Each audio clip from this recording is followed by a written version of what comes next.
ప్రజా వ్యతిరేకతను ప్రతిబింబిస్తున్న సోషల్ మీడియాను అణచివేసేందుకు తెర వెనుక కుట్ర జరుగుతోంది. సామాజిక మాధ్యమాల ముసుగులో ఉన్న ఆర్థిక మోసగాళ్లు, నేరగాళ్ల పట్ల కఠిన చర్యలు తీసుకోవాలని సైబర్ క్రైమ్ విభాగం మెమోను జారీ చేసింది. ఈ మెమో ముసుగులో ప్రభుత్వాన్ని నిలదీస్తున్న సోషల్ మీడియా వారియర్లను అణగదొక్కే ప్రయత్నాలు జరుగుతున్నాయి.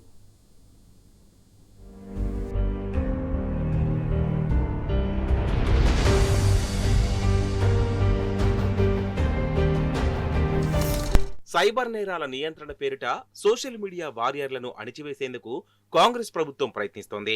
ఇటీవల సోషల్ మీడియా ముసుగులో కొందరు సైబర్ నేరాలకు పాల్పడుతూ అమాయకులను దోచుకుంటున్నారు. ఈ నేపథ్యంలో సోషల్ మీడియా వేదికగా నేరాలకు పాల్పడే వారిపై బిఎన్ఎస్ చట్టాల ప్రకారం కఠిన చర్యలు తీసుకోవాలని ప్రభుత్వం పోలీసులను ఆదేశించింది. ఈ మేరకు సైబర్ క్రైమ్ పోలీస్ స్టేషన్లకు మెమో నెంబర్ 405ను జారీ చేసింది. ఇలాంటి నేరస్తుల కదలికలపై దృష్టి కేంద్రీకరించాలని మెమోలో స్పష్టం చేశారు.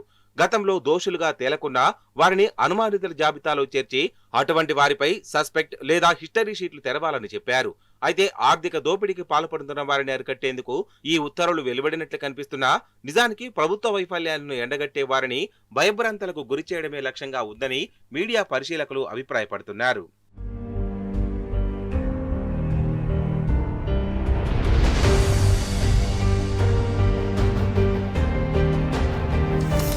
కాంగ్రెస్ పాలనలో విద్యార్థులు, నిరుద్యోగులు, రైతులు, ఉద్యోగులు, మహిళలు, భూ నిర్వాసితుల సమస్యలపై ఆందోళన బాట పడుతున్నారు. నిత్యం ఏదో ఒక ప్రాంతంలో ప్రభుత్వానికి వ్యతిరేకంగా నిరసనలు, ఆందోళనలు జరుగుతున్నాయి. వాటిపై సోషల్ మీడియాలో పెద్ద ఎత్తున ప్రచారం, చర్చ జరగడాన్ని రేవంత్ సర్కార్ జీర్ణించుకోలేకపోతుంది. ప్రజా సమస్యలకు ప్రధాన మీడియాలో స్థానం లభించకపోవడంతో ప్రజలు సోషల్ మీడియాను ఆశ్రయిస్తున్నారు.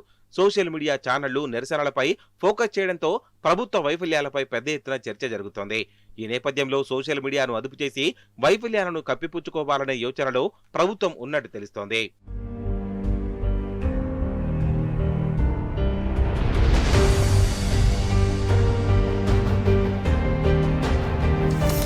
సోషల్ మీడియా నిర్వాహకులను భయభ్రాంతులకు గురిచేసి అదుపు చేయవచ్చనే ఉద్దేశంతోనే ప్రభుత్వం ఈ విధానాన్ని ఎంచుకుందని పరిశీలకులు చెబుతున్నారు. సోషల్ మీడియాపై ప్రభుత్వం ఉక్కుపాదం మోపిన సందర్భంలో న్యాయస్థానాల నుంచి చుక్కెదురైంది. ప్రభుత్వ చర్యలపై పౌర, ప్రజా సంఘాలు, రాజకీయ పక్షాల నుంచి కూడా వ్యతిరేకత వ్యక్తమైంది. హైకోర్టు తీర్పును ప్రజాస్వామిక రక్షణ కవచంగా భావించిన ప్రజానికం సోషల్ మీడియా వేదికగా పోరాటం సాగిస్తున్నారు. దీంతో దిక్కుతోచని కాంగ్రెస్ సర్కార్ మరింత కఠినమైన ఆంక్షల అమలు కోసం కొత్త ఎత్తుగడ వేసినట్లుగా తెలుస్తోంది.